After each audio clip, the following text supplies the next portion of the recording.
Then, if you come to Article 14, it's a beautiful article. There is a yes, coincidence. I do not know is that a coincidence or the intentional way of numbering it. Article 14, Amendment Article 14 of the Constitution of America that prohibits discrimination. Here, Article 14 clearly eliminates discrimination. In one expression, if I can say, Article 14 prohibits any kind of discrimination. Everyone is equal before law and equal subjection to the laws of the land. Everyone is equal, from the president to the last person. And another thing I should tell, it is not limited to the citizen. Every person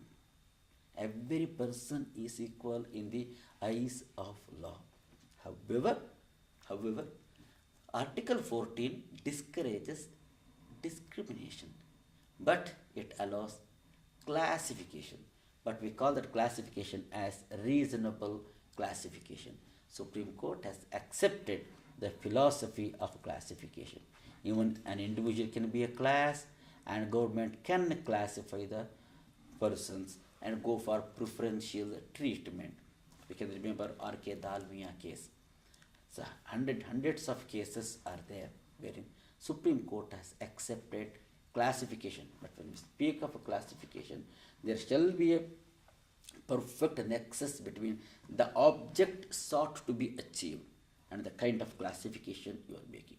If there is a match, perfect, it is allowed. Otherwise, no. My dear friends, you are watching.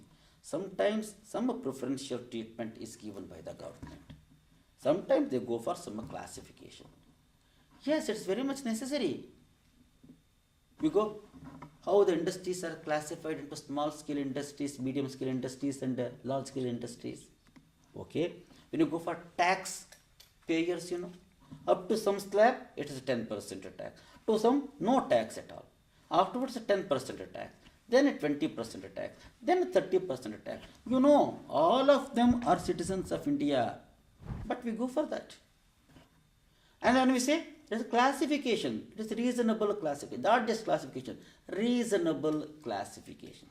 Of course, Article 14, the tone of Article 14 is very much amplified in Article 15 and Article 16, where Constitution clearly prohibits any kind of discrimination on the basis of course, in India we do not have the problem of race. It's a very big problem in European countries and America.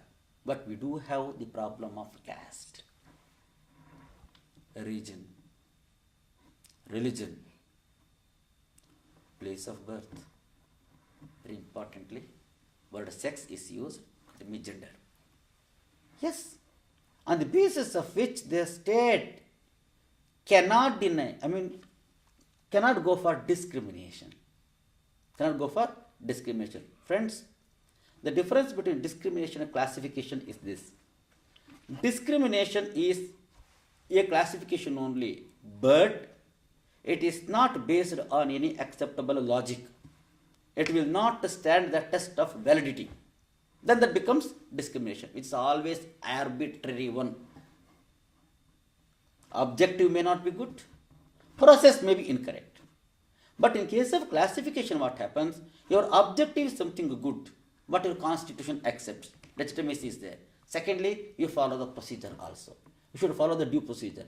If it passes these two tests, then we call that a classification. Otherwise, that becomes a discrimination. This is the difference between discrimination and classification. Okay, classification is allowed.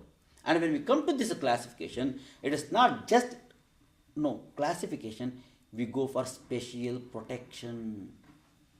Special protection. Some favorable position we create, say in favor of socially, economically backward classes, women, children. Yes, we give some additional protection. It is being achieved under the Constitution of India. And another very important thing, I make this observation, conclude today's lecture. The whole part 3 of the Constitution is strengthened by the courts of law. Supreme Court has interpreted this part 3 of the Constitution such a beautiful way. Otherwise, these fundamental rights would have been just few provisions of the Constitution as dead letters. The real life is given by the courts of India. Yes, the objective of the Constitution Fathers, fine, is being well understood by the courts, and they have interpreted each situation as an opportunity to interpret it, and they have brought out the real tone of part 3, in particular the Constitution. I shall take up this aspect, for my continuation in the next class. Thank you.